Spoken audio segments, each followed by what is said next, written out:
Hi, I'm Tina Thompson, and this is my informative speech on the endangerment of Florida sea turtles. In the United States, 6 out of 7 species are endangered or critically threatened.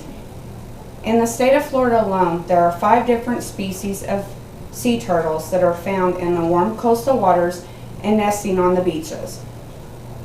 Although the 5 species of sea turtles that inhabit Florida's lush coastline are highly endangered or threatened, state and government agencies have placed extremely strict laws that help to protect these species, so these agencies can implement the proper steps to help replenish the populations so that one day they can be taken off the endangered list.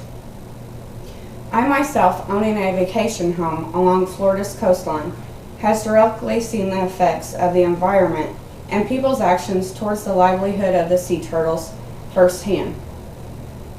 It has been reported by the highly credible and qualified government agency, the Florida Fish and Wildlife Conservation Commission, that the state of Florida is a very important place in the world for the turtles because their staff is utterly dedicated to protecting their species and learning as much as they can about the life of these elusive reptiles.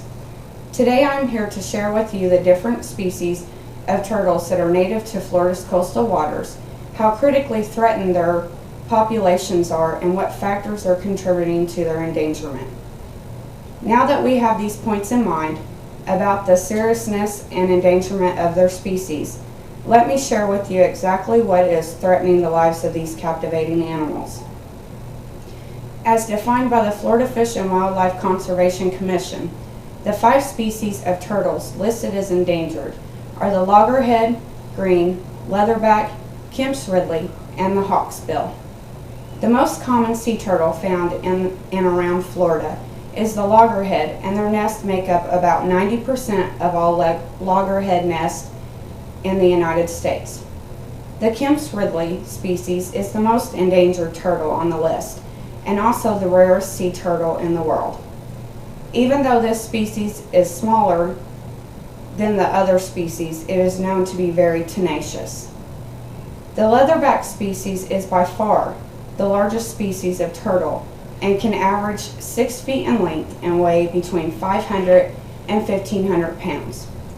The largest of the turtles, which is the leatherback, has been recorded to date to be about 10 feet long and weighing 2,000 pounds, and was still able to descend more than 3,000 feet into the deep or travel more than 3,000 miles from its original nesting site. Now that we have considered which 5 of the 7 species are considered endangered, as reported by the Florida Fish and Wildlife Conservation, let's move on to learn from the U.S. Fish and Wildlife Service how endangered their populations are actually becoming. The hawksbill and Kemp's Ridley species are the most critically endangered of all the sea turtle species. There is only an estimated 15,000 nesting hawksbill female sea turtles in the world, and as few as 100 of those nests are in the United States.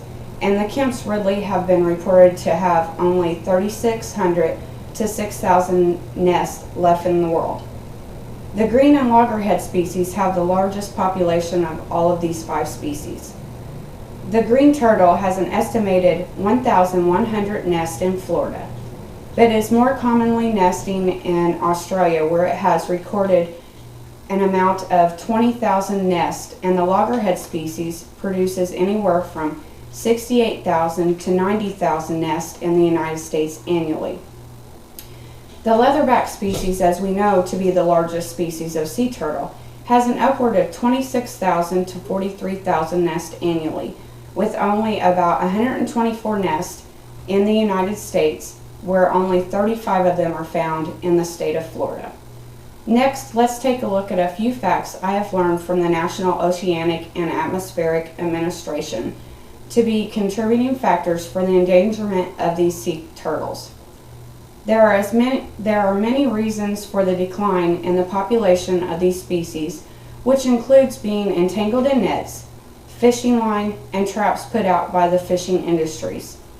The fishing industry is responsible for the death of thousands of sea turtles, because after the turtles become entrapped or tangled, they eventually drown before the fisheries haul their gear back into their boats. The disposal